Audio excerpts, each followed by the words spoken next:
अरिहन्ताणं नमो सिद्धाणं नमो आयर्याणं नमो उवज्झायाणं नमो लोय सव्वसाहूणं ईसो पंच नमो यारो सव्वपावपणासन मङ्गलाणं च सव्वेसिं पठमं हवै मङ्गलं चत्तारि मङ्गलम् अर्हन्तमङ्गलं सिद्धमङ्गलं साहुमङ्गलं केवलिपण्णतो धम्मो मङ्गलं चत्तारि लोगुत्तमा अर्हन्तलोगुत्तमा सिद्धलोगुत्तमा साहुलोगुत्तमा केवलिपण्णतो धम्मो लोगुत्तमा चत्तारि शरणं पव्वज्जामि अर्हन्तशरणं पव्वज्जामि सिद्धशरणं पव्वज्जामि साहुशरणं पव्वज्जामि केवलिपण्णतो धम्मो शरणं पव्वज्जामि। तीन लोक तीन काल के पंच परम गुरु अरहंत सिद्धाचार्य उपाध्याय सर्वसाधु परमेष्टि भगवंतों को भक्तिपूर्वक नमस्कार। 12 अंग और 14 प्रकीर्णक रूप भगवती सरस्वती देवी माता को भावपूर्ण वंदन।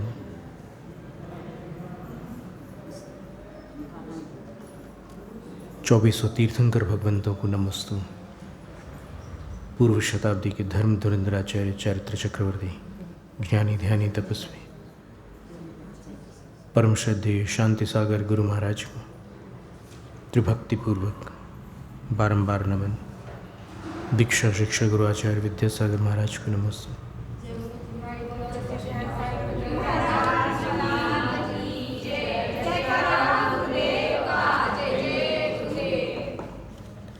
स्वात्मस्थितः सर्वगतः समस्त व्यापार वेदी विनिवृत्त संगः प्रवृद्ध कालोप्यजरो वरेण्यः पायादपायात् पुरुषः पुराणः परैरचिन्त्यं युगभारमेकः स्तोतुं वहन् योगिभिरप्यशक्यः स्तुत्योद्यमेऽसौ वृषभो न भानुः किमप्रवेशे विशति प्रदीपः तत्याज शक्रः शकनाभिमानं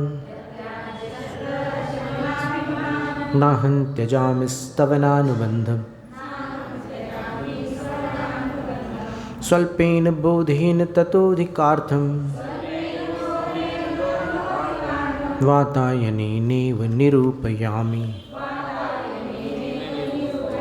त्वं विश्वदृष्ट्वा सकलैरदृश्यो विद्वानशीघ्रं निखिलैरवेद्यः वक्तुं कियान् कीदृश इत्यशक्यः स्तुतिस्ततो शक्तिकथा तवास्तु व्यापीडितं बालमिवात्मदोषैः रुल्लाघतान् लोकमवापिपस्त्वं हिताहितान्वेषणमान्द्यभाजः सर्वस्य जन्तोरसि बालवैद्यः दाता न हर्ता दिवसं विवस्वा नद्यश्व इत्यच्युतदर्शिताशः सव्याजमेवं गमयत्यशक्तः क्षणेन दत्सेऽभिमतं उपैति भक्त्या सुमुखः सुखानि त्वयि स्वभावाद्विमुखश्च दुःखम् सदावदा तद्युतिरेकरूपस् तयोस्त्वमादर्शैवावभासि अगाधताब्देः स यतः पयोधिर् मेरोश्च तुङ्गा प्रकृतिः स यत्र द्यावा पृथिव्योः पृथुता तथैव व्यापत्वदीया भुवनान्तराणि तवानवस्था परमार्थतत्त्वं त्वया न गीतः पुनरागमश्च दृष्टं विहाय त्वमदृष्टमैषीर्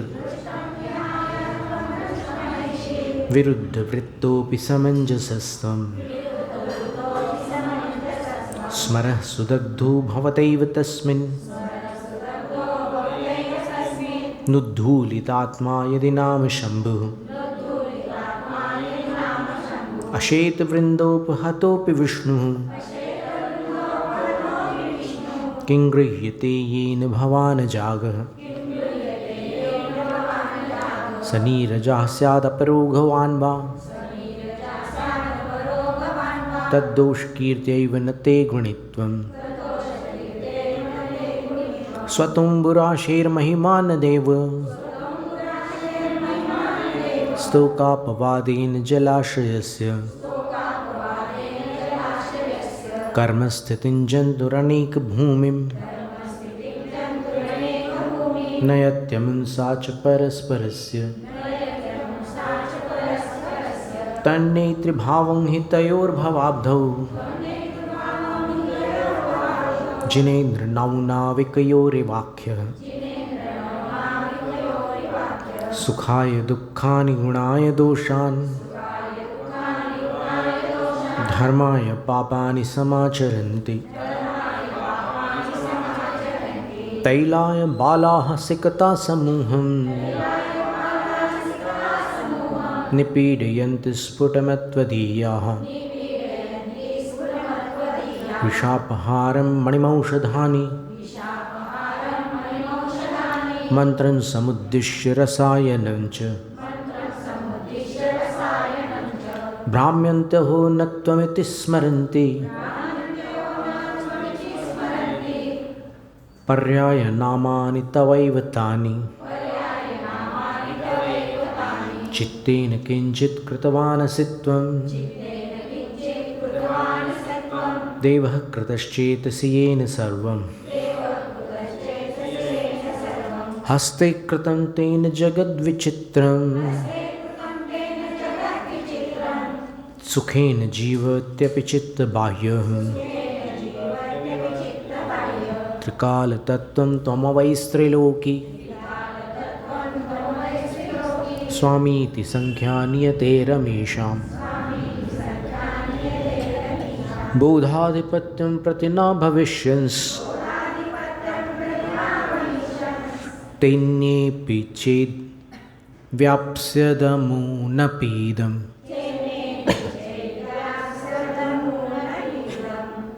नाकस्य पत्युः परिकर्म रम्यं नागम्य रूपस्य तवोपकारी तस्यैव हेतुः स्वसुखस्य भानो रुद्बिभ्रतश्छत्रमिवादरेण उपेक्षकस्त्वं क्व सुखोपदेशः सचेत किमिच्छा प्रतिकूलवादः वासौ क्व वाज सर्वजगत्प्रियत्वं तन्नो यथा तथ्यमवेविचन्ते तुङ्गात्फलं यत्तदकिञ्चनाच्च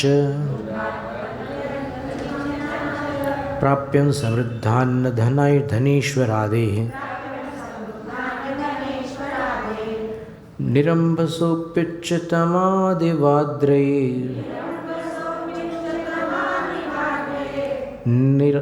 नैकापि निर्याति धुनीपयोधेः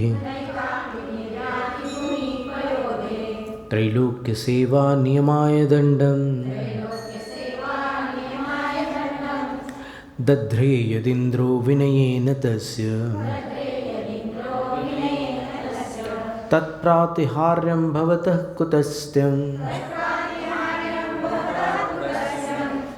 तत्कर्मयोगाद्यदि वा तवास्तु श्रिया परं पश्यति साधुनिः स्वः श्रीमान् न कश्चिन्नृपणं त्वदन्यः यथा प्रकाशस्थितमन्धकारस् स्थायी क्षतिसौ न तथा तमस्तम् स्ववृद्धिनिःश्वासनिमेषभाजी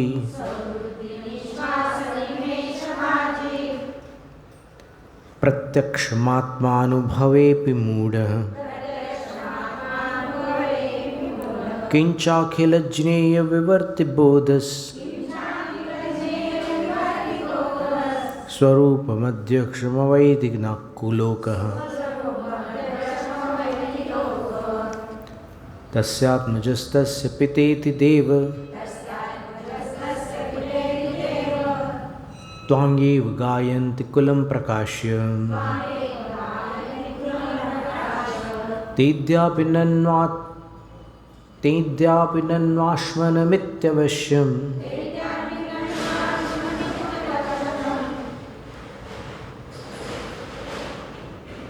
पाणौ कृतं हेम पुनस्त्यजन्ति दत्तस्त्रिलोक्यां पटहो विभूताः सुरासुरास्तस्य महांसलाभः मोहस्य मोहस्त्वयिको विरोद्धुं मूलस्य नाशो बलवद्विरोधः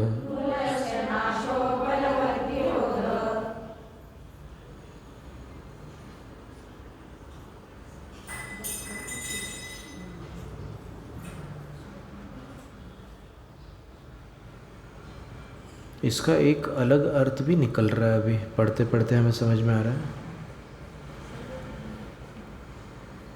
जिस मोह ने तीनों लोक में नगाड़ा बजाया कि जिसकी ताकत है मुझे हरा के बता दे,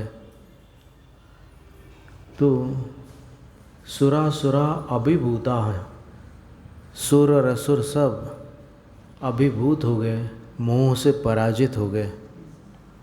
तस्य महान से लाभ, उसके लिए वो बड़ा लाभ हो गया। पर वो एक चूक कर गया, तो कोई ये दूसरा अर्थ है, उससे एक भूल हो गई।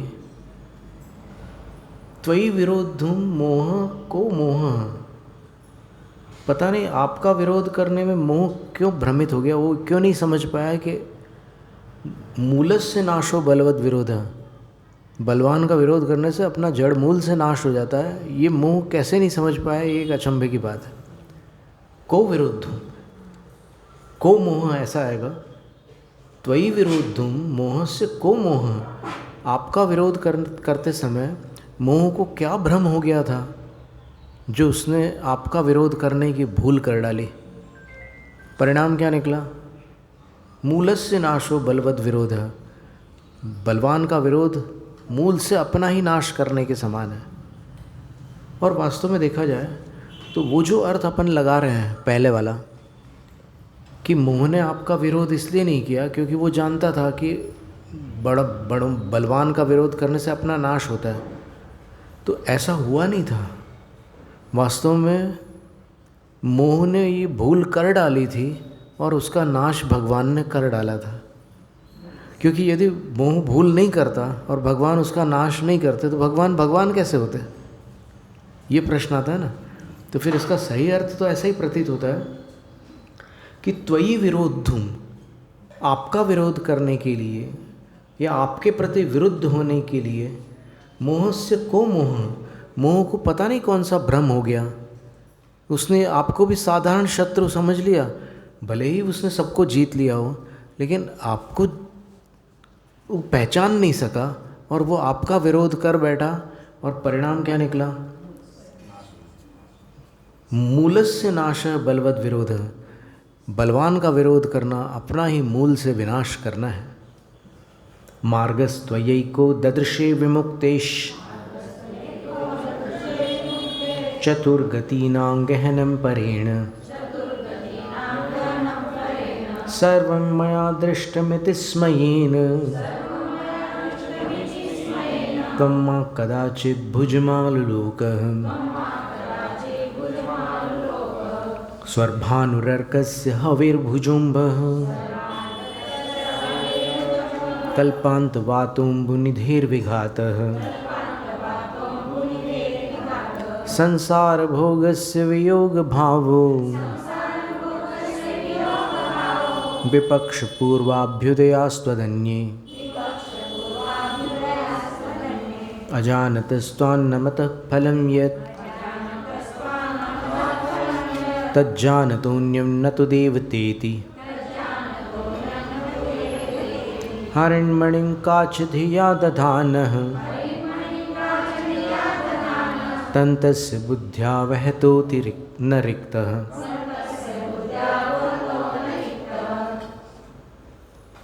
ये 24वें काव्य की संस्कृत टीका और देख लेते हैं।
एकदम स्पष्ट अर्थ नहीं निकल रहा। भूदेव मोह से मोहनीय कर्मणः त्वयि विषये विरोद्धुं स्पर्धयितुं को मोह भ्रमः समान बलाय स्पर्धा न तो न्यूनाधिकयोः तस्य मोहस्य स महान् लाभः।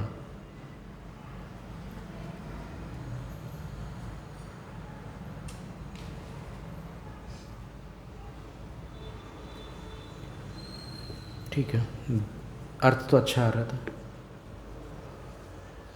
कि उसको क्या भ्रम हो गया कि आपसे लड़ बैठा और उसका मूल से ही नाश हो गया। प्रशस्तवाचश्चतुराः कषायैर् दग्धस्य देवव्यवहारमाहुः गतस्य दीपस्य नन्दितत्वम् दृष्टं कपालस्य च मङ्गलत्वम् नानार्थमेकार्थमदस्त्वदुक्तं हितं वचस्ते निशमय्य वक्तुः निर्दोषताङ्केन विभावयन्ति ज्वरेण मुक्तः सुगमः स्वरेण न क्वापि वाञ्छा ववृते च वाक्ते काले क्वचित् कोऽपि तथा नियोगः न पूरयाम्यं बुद्धिमित्युदंशुः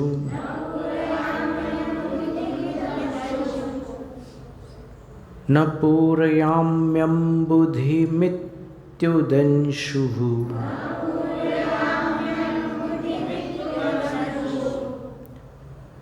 स्वयं हि शीतद्युतिरभ्युपेति स्वयं हि शीतद्युतिरभ्युदेति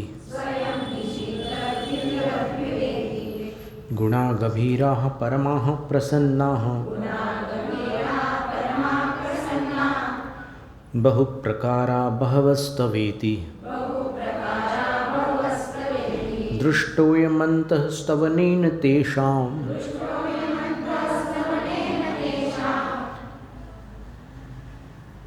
गुणो गुणानां किमतः परमस्ति स्तुत्या परं नाभिमतं हि भक्त्या स्मृत्या प्रणत्या च ततो भजामि स्मरामि देवं प्रणमामि नित्यं केनाप्युपायेन फलं हि साध्यम्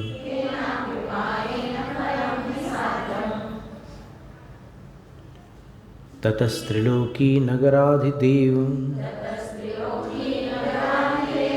नित्यं परं ज्योतिरनन्तशक्तिम् अपुण्यपापं परपुण्यहेतुं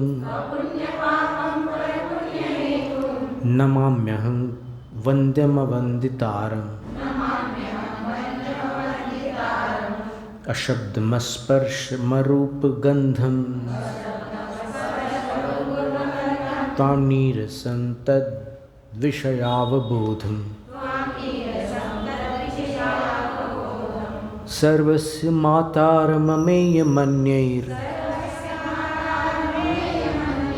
जिनेन्द्रमस्मार्यमनुस्मरामि अगाधमन्यैर्मनसाप्यलङ्घन् निष्किञ्चनं प्रार्थितमर्थवद्भिः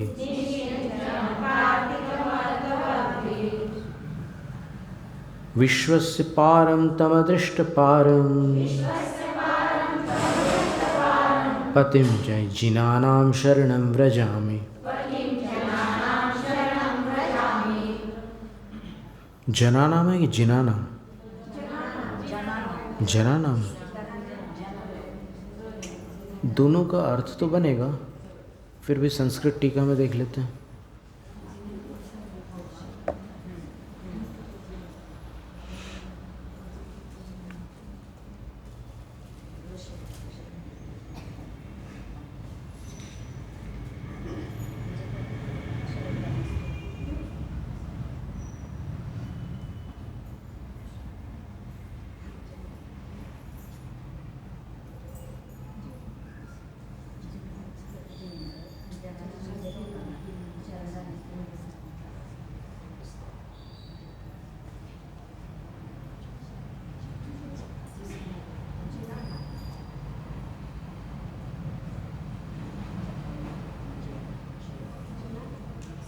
जिनानाम पाठ है। संस्कृत में अहम तम जिनानाम पतिम गणधर देवानाम स्वामिनम प्रति शरणम व्रजामि यामि इत्यर्थः। मैं उन गणधरों के स्वामी की शरण को प्राप्त होता हूँ।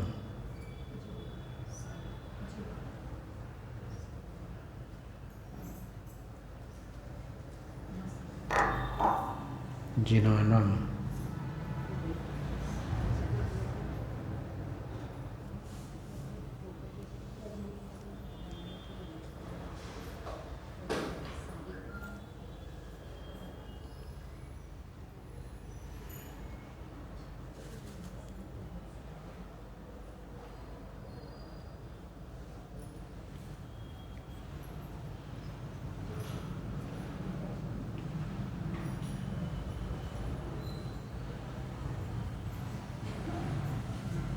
अब 36वां काव्य आपकी प्रति में जना नाम छपा है। कौन से मतलब कितनी प्रतियों में जना नाम है? आप एक ही प्रति में है जना नाम?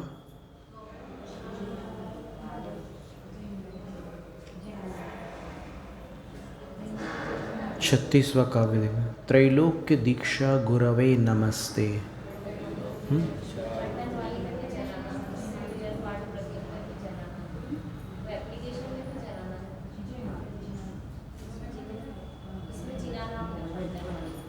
टीका में जिना नाम रखा, संस्कृत टीका में जिना नाम, और फिर उसकी व्याख्या करते हुए भी लिखा है कि जिन में अपन गणधर देव आदि को जिन कह रहे हैं और उनके स्वामी जिनेंद्र हैं, ऐसा कह रहे हैं। गणधर देवानाम स्वामीनाम स्वामिनम जिनानाम पतिम शरणम व्रजामि, शरण को मैं जाता हूँ, उनकी शरण को मैं जाता हूँ। अब 36वां काव्य। त्रैलोक्य दीक्षा गुरवे नमस्ते यो वर्धमानोपि निजोन्नतो भूत प्रागंडशैलः पुनरद्रिकल्पः पश्चान्न मेरुः कुलपर्वतो भूत।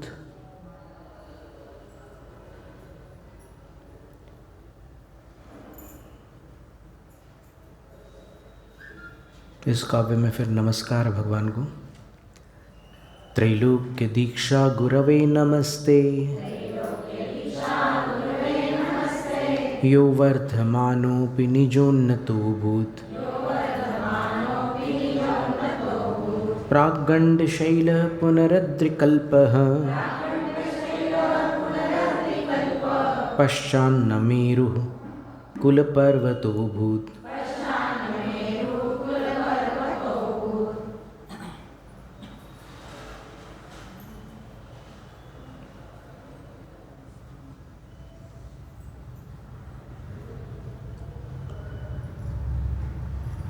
मंद गति से पढ़ते हैं। त्रैलोक्य दीक्षा गुरवे नमस्ते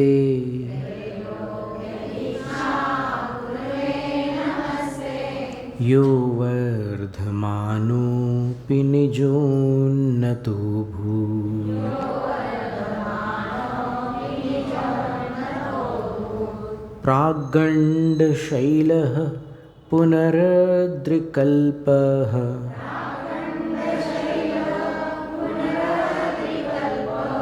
पश्चान्न मेरुः कुलपर्वतो भूत्।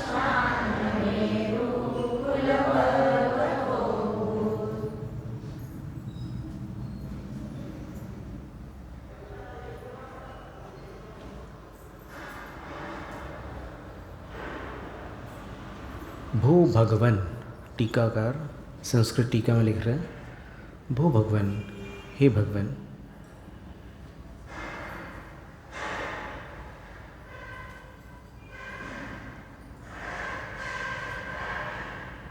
ते तुभ्यम नमः। ते का अर्थ है तुभ्यम, नमः आपके लिए नमन। कथम भूताय ते, आप कैसे हैं। त्रैलोक्यस्य अधो मध्योर्ध्व लोकोद्भूत जनस्य, तीनों लोकों के लिए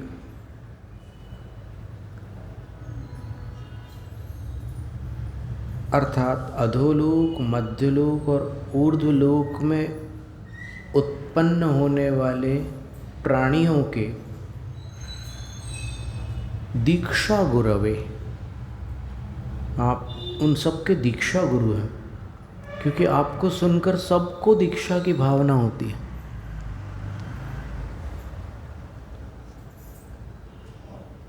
वो अलग बात है कि जो दीक्षा लेते हैं उनके एक अलग प्रव्रज्यादायक दीक्षा गुरु आचार्य होते हैं, वो एक अलग विषय है। लेकिन तीनों जगत के प्राणियों को आपकी दिव्य ध्वनि सुनकर भावना होती है दीक्षा लेने की। तत्काल नहीं, तद्भव नहीं। तद्भव तो मनुष्य ही ले सकते हैं ना दीक्षा, क्योंकि दीक्षा 3 गतियों में नहीं होती है, एक मनुष्य गति में ही दीक्षा होती है। तो तीनों जगत के दीक्षा गुरु, तीनों जगत के प्राणियों के अंदर दीक्षा की भावना जगाने वाले गुरु यानी महान भगवान। तस्मै नमः, उन भगवान स्वरूप आपके लिए नमस्कार है। यस्त्वं वर्धमानोऽपि सन् निजोन्नत स्वयमेवोन्नतो भूत। आप जो आप हैं वे वर्धमान होते हुए भी, अब बचपन से बड़े हुए वृषभदेव भगवान, लेकिन वैसा होते हुए भी निजोन्नतो नतः स्वयमेवोन्नतः अभूत, अपने आप ही भगवत पद तक वो उन्नत हो गए थे।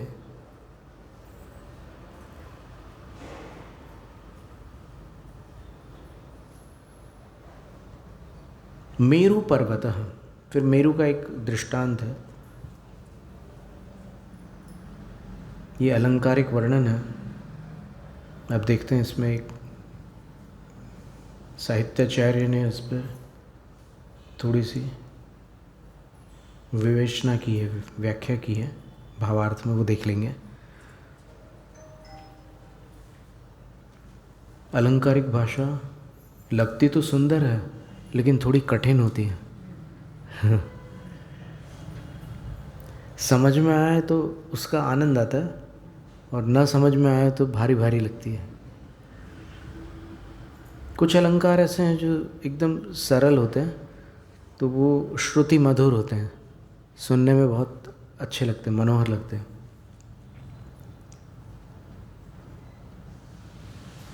शब्दालंकार, अर्थालंकार, कुछ अर्थ में अलंकरण करने वाले अलंकार होते हैं, वो अर्थालंकार कहलाते हैं। तो मेरु पर्वत पहले गंडशैल, गोल पत्थरों का समूह, और पुनः पश्चात अद्रिकल्प पहाड़ तुल्य, और फिर कुल पर्वत कुलाचल न अभूत, नहीं हुआ, किंतु वो स्वभाव से ही वैसा था। तो फिर आप ठीक है बचपन से बड़े हुए वो बात अलग हुई, लेकिन आप तो भगवान ही थे। आप तो जो थे सो थे। वो ठीक है गुणस्थानों पर आरूढ़ होकर के आप अंतरात्मा से परमात्मा हुए, ये सारी बातें गौण हैं। मुख्य बात तो ये है कि आपकी क्वालिटी वही थी, सीधी सी बात है। मतलब आपको अंग्रेजी भाषा में कहे कि फर्निश नहीं करना पड़ा, मतलब किसी ने आकर के आपको चमकाया नहीं, आप अपने आप ही चमकीले थे, ऐसा इसका अभिप्राय हुआ। अब साहित्याचार्य कहते हैं, पंडित पन्नालाल जी, हे प्रभु आप 3 लोक के जीवों के दीक्षा गुरु हैं, इसलिए आपको नमस्कार हो। इस श्लोक के द्वितीय चरण में विरोधाभास अलंकार है। वह इस प्रकार है कि आप अभी वर्धमान है, अर्थात क्रम से बढ़ रहे हैं, फिर भी निजोन्नत, अपने आप उन्नत हुए थे। जो चीज़ अभी बढ़ रही है वो पहले उससे छोटी रही होगी, न कि बड़ी। पर यहाँ इससे विपरीत कथन है। विरोध का परिहार इस प्रकार है कि आप वर्धमान अर्थात अंतिम तीर्थंकर होकर भी स्वयमेव उन्नत थे, न कि क्रम से उन्नत हुए थे। क्योंकि मेरु पर्वत आज जितना उन्नत है उतना उन्नत हमेशा से ही था, न कि क्रम क्रम से वह बड़ा हुआ। यहाँ वर्धमान पद श्लिष्ट है, ऐसा अर्थ किया पंडित जी ने। पर वर्धमान को वहाँ पर तीर्थंकर अगर मानते हैं तो फिर ये स्तोत्र तो आदिनाथ भगवान का है। तो अगर वर्धमान को अपन वृद्धि को प्राप्त होने वाला ऐसा माने तो फिर जैसा अपन ने अर्थ पहले ग्रहण किया था वैसा व्यवस्थित हो जाता है कि वो छोटे से बड़े तो हुए लेकिन अंदर से तो बड़े ही थे वो। ये अर्थ बहुत सुंदर लगता है। भले ही वो छोटे से बड़े हो गए लेकिन अंदर से तो वो बड़े ही थे।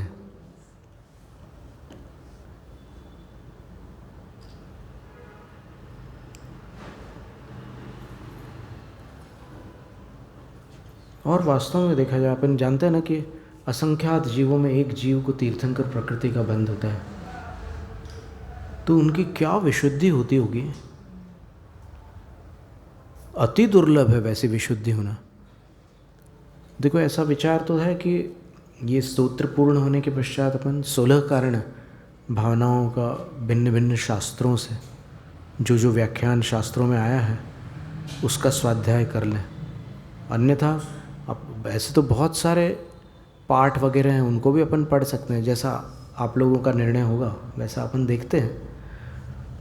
ये 16 कारण भावनाओं का वर्णन तत्वार्थ सूत्र में है, राजवार्तिक में है, सर्वार्थ सिद्धि में है, धवला की 8वीं पुस्तक में बंध स्वामित्व विचय में बहुत ही सुंदर वर्णन है, अद्भुत वर्णन है धवला में जो वर्णन है। वहाँ तो बोले कि 3 के सानिध्य में ही बंध हो सकता है, एक तीर्थंकर के, एक सामान्य केवली के और एक श्रुत केवली के। और वो तीनों अभी यहाँ पर इस काल में विद्यमान नहीं है, यहाँ इस क्षेत्र में। तो यहाँ पर तीर्थंकर प्रकृति का बंध नहीं हो सकता। लेकिन भट्टारक स्वामी जो थे, बड़े चारुकीर्ति स्वामी जी, उनका कहना था फिर भी अपन 16 कारण भावना तो कर सकते हैं। और ऐसा है कि कालांतर में, भावांतर में वो संस्कार यदि अपने साथ जाते हैं और अपने को वहाँ कोई केवली शुद्ध केवली मिल जाते हैं और योग संयोग से उस विशुद्धि को अपन प्राप्त कर लें, मान लो उन असंख्यात जीवों में कोई अपने में से भी एक आध जीव हो, तो फिर क्या कह सकते, फिर तो समझ लो कि भावी तीर्थंकर। बहुत बड़ी बात हो जाएगी।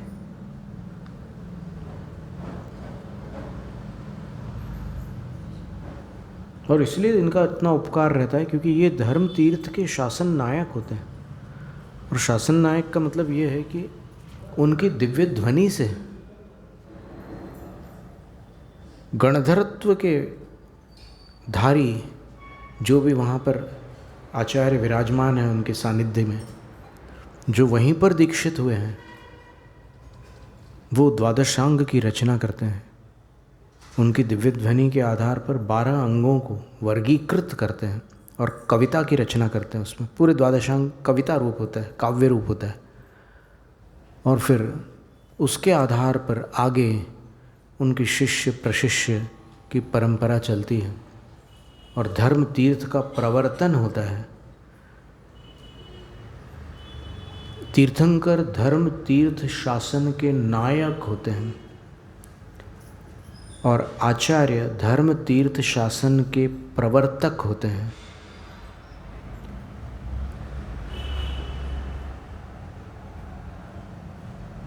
तीर्थंकर, तीर्थ को करने वाले, तीर्थ के रचनाकार। और तीर्थ क्या है? ये आगम, उनकी दिव्य ध्वनि। इसीलिए भगवान महावीर स्वामी का तीर्थ उनके केवल ज्ञान के दिन प्रारंभ नहीं हुआ। आपको पता है, वैशाख शुक्ला दशमी को जब उनको केवल ज्ञान हुआ तो तीर्थ का प्रारंभ नहीं हुआ। तीर्थ की उत्पत्ति 66 दिन बाद जब उनकी दिव्य ध्वनि प्रथम बार खिरी, वहाँ उनका तीर्थ प्रारंभ हुआ।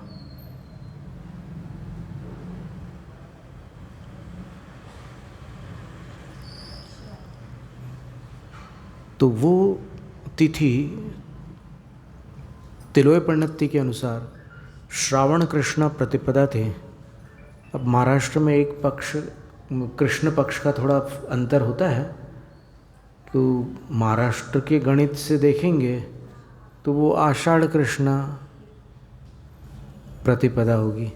लेकिन शास्त्रों में जो कथन है वो वही है कि वो पहले कृष्ण पक्ष होता है, बाद में शुक्ल पक्ष होता है। और उसकी पुष्टि करने के लिए पंडित नरेंद्र शर्मा जी एक अच्छे विद्वान रहे। आपने विविध भारती नाम सुना होगा, उसके संस्थापक थे वो पंडित नरेंद्र शर्मा जी। अच्छी शुद्ध हिंदी के विद्वान थे वो। उन्होंने कहा कि यदि आप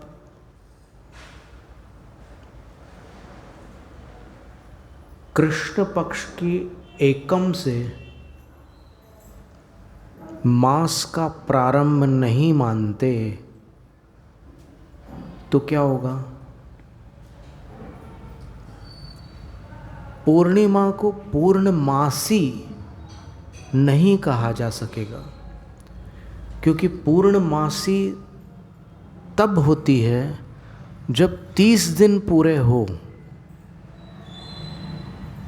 क्योंकि मास 30 दिन का होता है। और अगर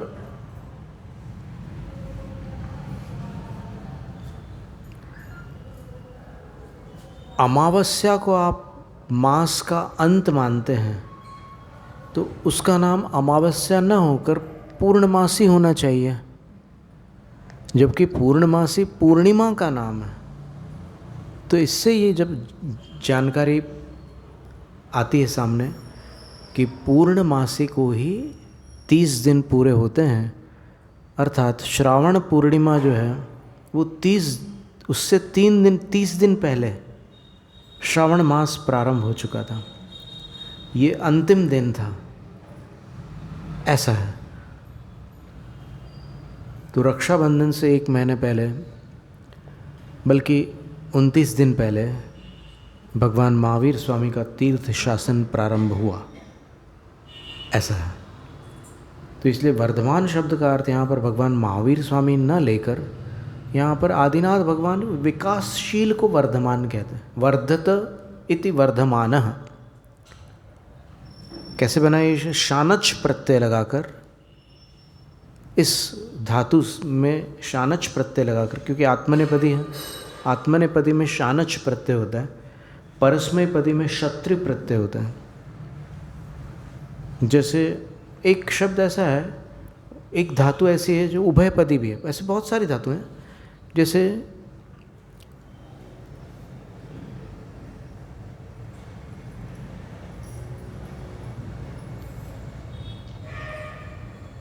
डुक्रीय करणे एक धातु है, तो उसमें दोनों रूप बनते हैं, करोति भी बनता है, कुरुते भी बनता है, दोनों रूप बनता है। करोति परस्मैपदी है और कुरुते आत्मनेपदी है, दोनों रूप बनते हैं।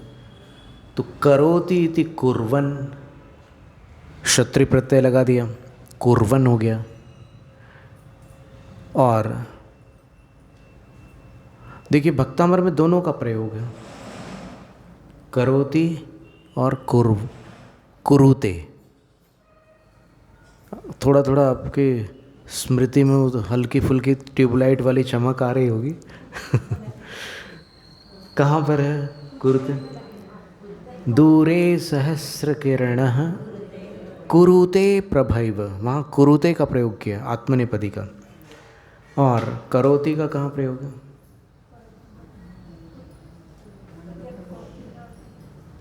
बस स्पष्ट बोलो, ऐसा घुमा फिरा के मत बोलो, धोखा मत दो। सुनने में धोखा ना हो।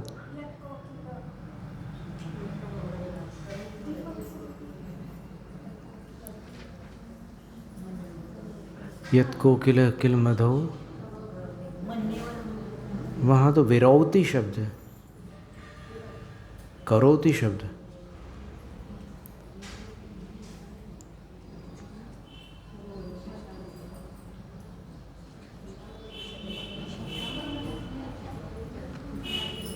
करोति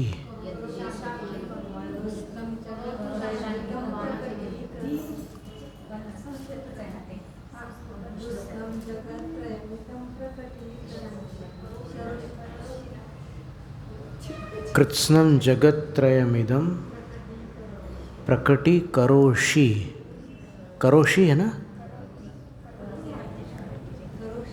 करोषि है।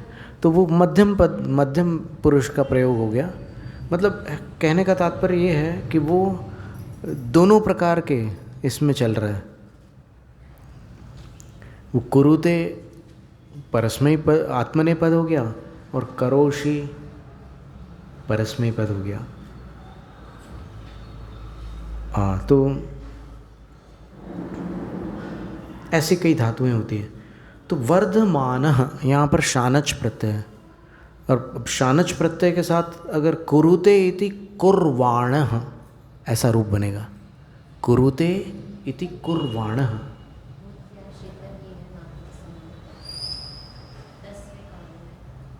10वें काव्य में भी है, भूत्याश्रितम य इह नात्मक समम करोति।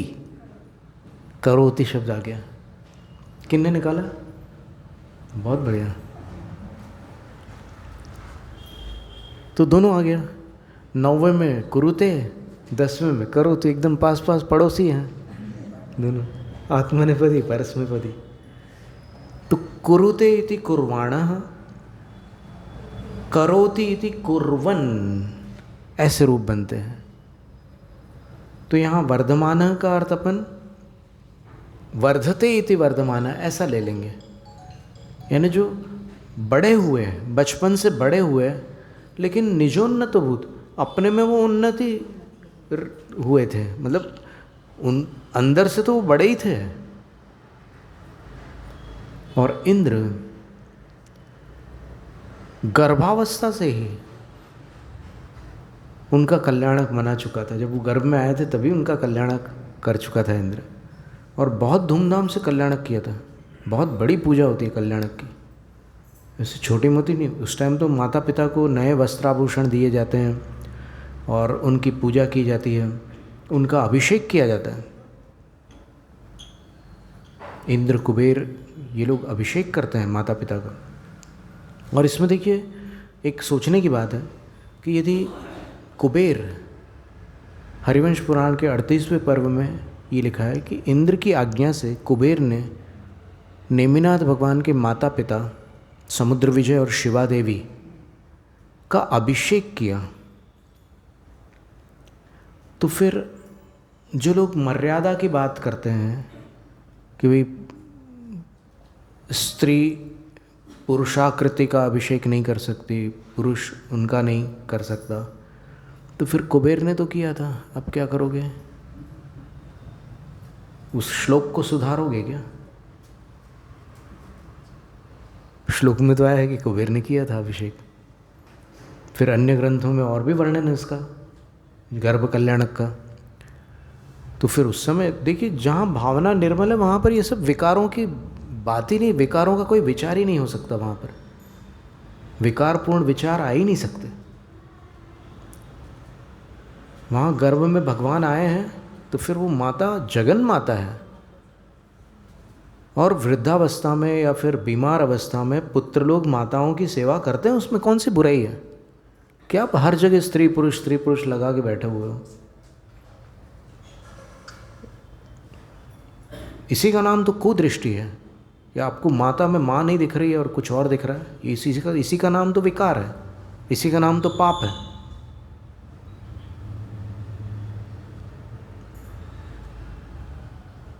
और इसी तरह ये जो बात चल रही थी कि कई बार कुछ संघों में माताएं बहनें गुरुओं के पैर छू लेती हैं, और कुछ संघों में कभी कभी छूती हैं। आचार्य विद्यासागर महाराज जी जब दीक्षा देते थे तब वो दीदियाँ उनके पैर छूती थी, दीक्षार्थी जो बहनें होती थी। और माता जी लोग जब विहार करते थे तो विहार के समय उनके पैर छूती थी। ऐसे कभी कभी होता था, ऐसे नित्य क्रम में नहीं चलता था। नित्य क्रम में तो पुरुषों को भी कहाँ पास आने मिलता था उनके, वो तो वहाँ वैसी व्यवस्था थी। पर फिर बात ये उठी कि ये उचित है कि अनुचित है।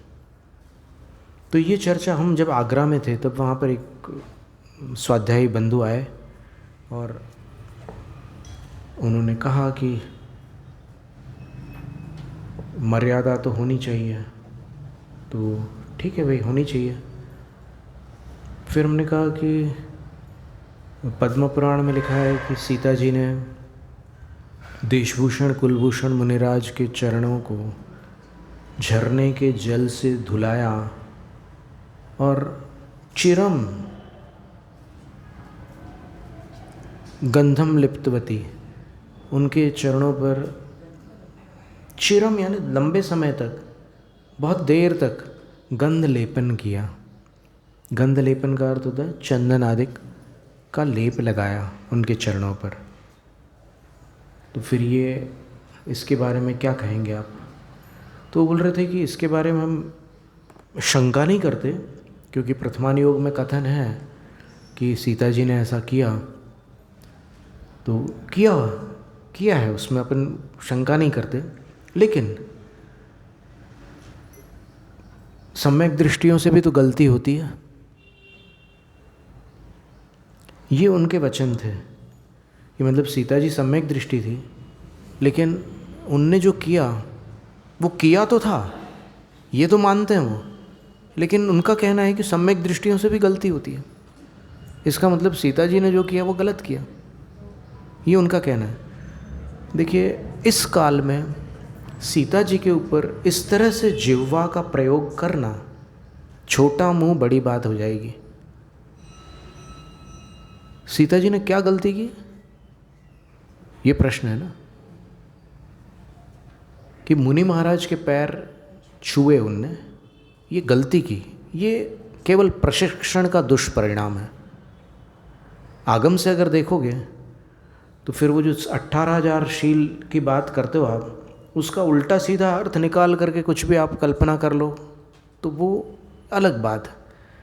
लेकिन जैसे एक गाथा उन्होंने पकड़ रखी है कि आर्य का आचार्य से 5 हाथ दूर, उपाध्याय से 6 हाथ दूर और मुनि से 7 हाथ दूर बैठ करके वंदना करती है, तो पैर कैसे छू सकती है?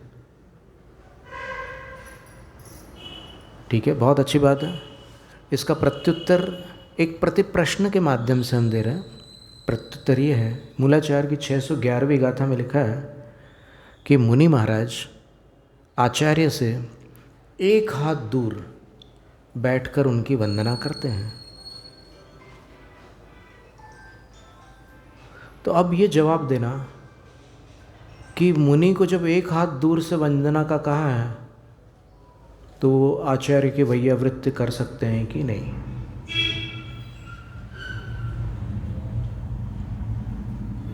एक हाथ दूरी बताइए। जैसे आप कह रहे हो कि मुनि से आर्यिका की दूरी 7 हाथ की है, तो ठीक है, स्वीकार है। तो इसलिए आर्यिका उनके पैर नहीं छू सकती। बहुत अच्छा। तो अब मुनि के लिए 1 हाथ दूरी बताइए, तो वैयावृत्ति कैसे करें या ना करें?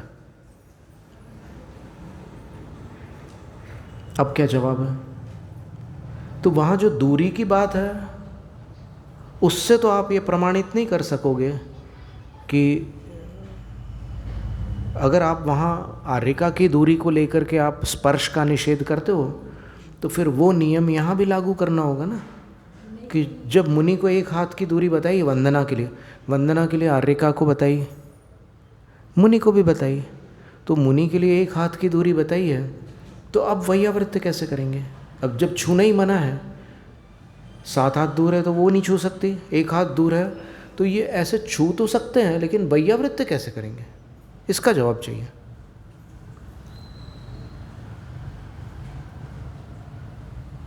तो अगर वंदना की विधि में जो दूरी बताई है उस दूरी के आधार पर आप स्पर्श का निषेध करोगे तो फिर समस्या खड़ी होगी।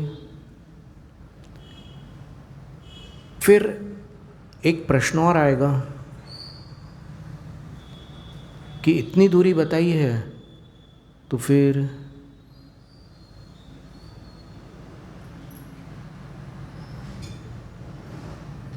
बहुत सारे प्रश्न आएंगे। एक प्रश्न नहीं आएगा, बहुत सारे प्रश्न आएंगे। तो कहीं की बात कहीं दूसरे स्थान पर उसको जोड़ने से कोई सार नहीं निकलता। आचार्य देवनंदी महाराज जी ने हमसे पूछा था कि आप कोई आगम प्रमाण बताओ कि ये माता बहनें पैर छू सकती हैं या आर्यिका साधु के पैर छू सकती है। देखो, हम इस विषय को, ये थोड़ा ये है, संवेदनाशील विषय है, इस पर हम विवाद नहीं करना चाहते, लेकिन केवल आपकी जानकारी में कुछ बात डालना चाहते हैं कि आज अगर मूलाचार ग्रंथ को आप प्रमाण मानते हैं, भले आप उसकी टीका को प्रमाण न मानो, कुछ ऐसे लोग भी हैं इस धरती पर जो मूलाचार को तो मानते हैं, उसकी टीका को नहीं मानते, बोले कि वो बाद में 20पंथी टीका है, बोले मूलाचार तो 13पंथी, ऐसा बोलते हैं। ये शब्द हमारे सामने हमने अपने कानों से सुने हैं। तो उसका उत्तर हम दे रहे हैं आपको मूलाचार ग्रंथ से। आर्यिका गुरु के पैर छू सकती है कि नहीं, इसका उत्तर हम मूलाचार से देते हैं। आप लोग चौंक जाएंगे थोड़ा सा, कोई बात नहीं, पर जानना तो अच्छा ही है ना। ये लीजिए,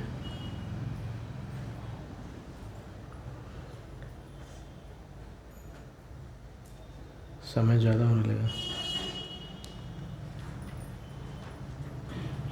चलो, कोई समय ज़्यादा नहीं लगेगा, थोड़ा सा ही है।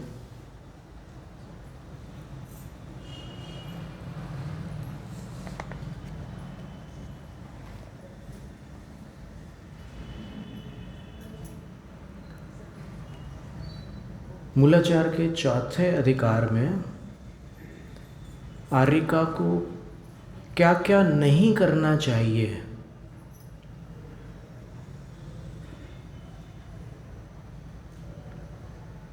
उसको लेकर के 193 नंबर की गाथा है।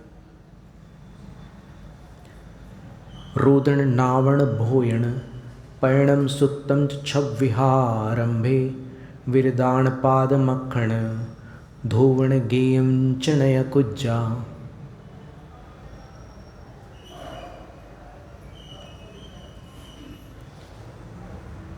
रोना नहीं चाहिए,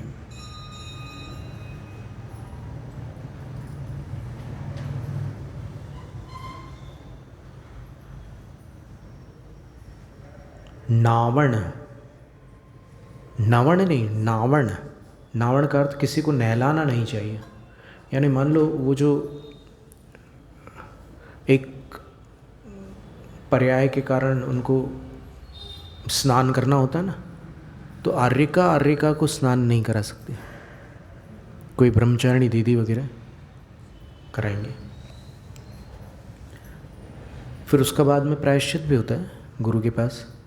फिर भोयण पयणम, भोजन पकाना भी वर्जित है आर्यिका के लिए। ये ध्यान से सुनने की बात है कि आर्यिका के लिए क्या क्या वर्जित है।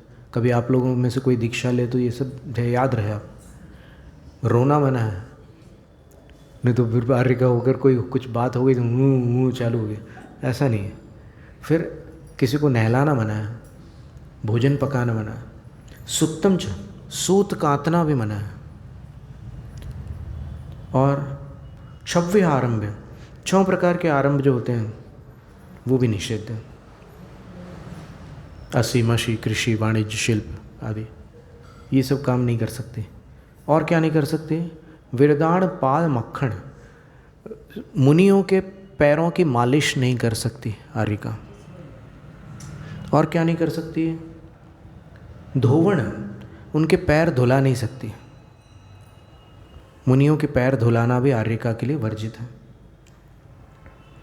गेयम चणय कुज्जा, और जो दुनिया लौकिक गीत गाने होते हैं वो भी आर्यिका नहीं गाएंगे। स्तोत्र पाठ, भजन, इसमें निषेध नहीं है, लेकिन ये जो राग उत्पन्न करने वाली क्रियाएं हैं उनसे दूर रहेंगे। अब इसमें ये जो बात लिखी है, या अयोग्य क्रिया, ये अयोग्य क्रिया है आर्यिका के लिए। वीरतानाम पादम रक्षण धावनम वा न कुर्युः, मुनियों के पैरों की मालिश और मुनियों के पैर धुलाने का काम आर्यिका नहीं कर सकती, वो उनके अयोग्य क्रिया है। क्या सिद्ध हुआ इससे? आप इसमें लीन हो गए ना सुनने में, लेकिन आपने एक बात पर ध्यान दिया कि आर्यिका क्या नहीं कर सकती ये बता रहे हैं, और उसमें उन्होंने लिखा है कि आर्यिका पैर धुला नहीं सकती, आर्यिका पैरों की मालिश नहीं कर सकती, आर्यिका पैर नहीं छू सकती, ये नहीं लिखा है।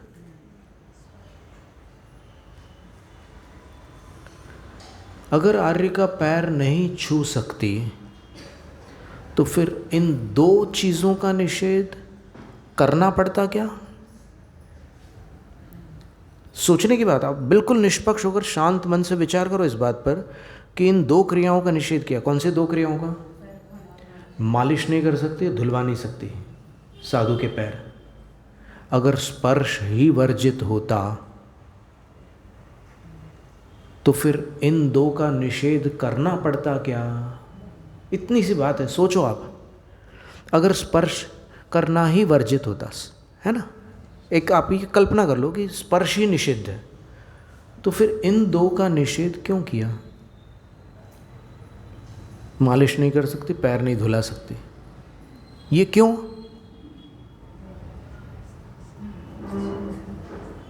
तो इससे स्पष्ट है कि चरण स्पर्श का निषेध नहीं है, बल्कि इन क्रियाओं का निषेध है। अब एक बात और है, हमारी एक चर्चा हुई थी, एक बीसपंथी मुनिराज थे, बरसों पुरानी बात है, सन 1997 या 99 की बात रही होगी। तो उनसे हमने पूछा था चरण स्पर्श के बारे में, महिलाएं जो पैर छूती हैं कई साधुओं के, उसके बारे में। तो साधुओं को छूने देना चाहिए कि नहीं, ये हमने पूछा उनसे। तो उन्होंने बोला कि अगर साधु का मन निर्मल है तो फिर कोई बात नहीं है। देखो, वो भक्ति से छू रही है और आप करुणा से आशीर्वाद दे रहे हैं, तो इसमें हमारा यही कहना था कि जहाँ भक्ति और करुणा है वहाँ पाप कैसे हो सकता है? जहाँ राग होगा और जहाँ काम होगा वहाँ पाप की संभावना है, लेकिन जहाँ भक्ति और करुणा है वहाँ पर नहीं होगा। लेकिन अगर किसी साधु को अपने संयम पर थोड़ा सा संदेह है, मतलब उनको ऐसा है कि हम नव दीक्षित है, कहीं हमारा मन फिसल न जाए, हमें राग न उत्पन्न हो जाए, तो फिर वो दूर रहे इससे। जब वो परिपक्व हो जाए अपनी साधना में, जब उनका मन एकदम वश में हो जाए, तब देख लें, जो करना हो कर लें। लेकिन अगर उनको अपने अंदर लग रहा है कि ये मेरा मन विचलित हो सकता है, तो फिर ठीक है, वो अपना निर्णय कर ले, उसमें कोई आपत्ति नहीं है। लेकिन ये जो गाथा है, इस गाथा से ये प्रमाणित होता है आर्य का पैर नहीं धुला सकती। समझ में आ रहा है? तो इससे क्या सिद्ध हुआ कि आर्य का नहीं धुला सकती, चौके में श्राविका धुला सकती कि नहीं? पाद प्रक्षालन का अर्थ क्या है? देखो, हम किसी को गलत रास्ता नहीं दिखा रहे। जो यहाँ लिखा हुआ है, अगर हम इससे विरुद्ध बोल रहे हैं तो आप हमें बोलना। यहाँ जो कथन है उसके विरुद्ध बोल रहे हैं तो आप हमें टोक सकते हैं। नवोपचार विधि में पाद प्रक्षालन लिखा है, क्या अर्थ है उसका?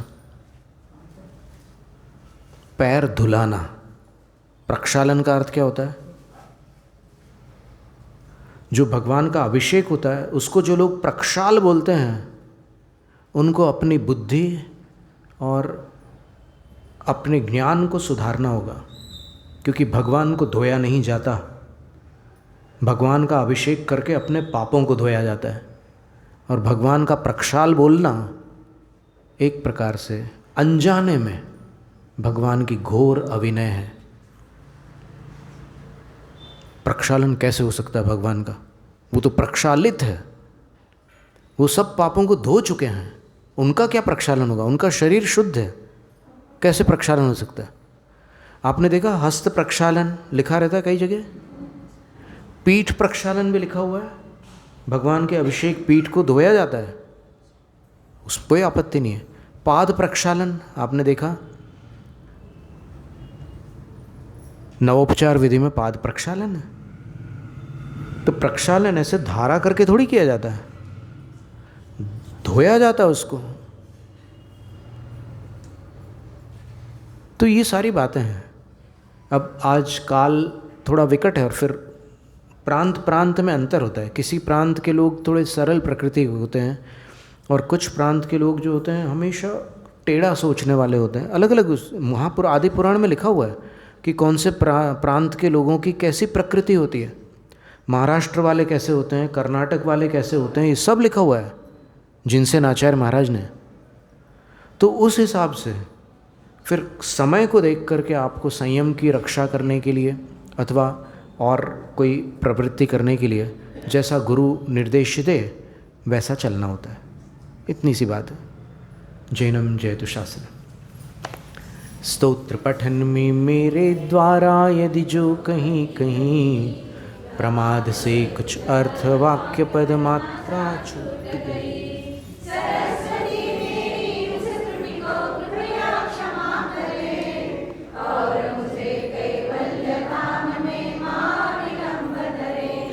वंचित फलदात्री चिंतामणि सदृश मात तेरा, वंदन करने वाले मुझको मिले पता मेरा, बोधि समाधि विशुद्ध भावना आत्म सिद्धि मुझको मिले और मैं पा जाऊँ मोक्ष महासुख।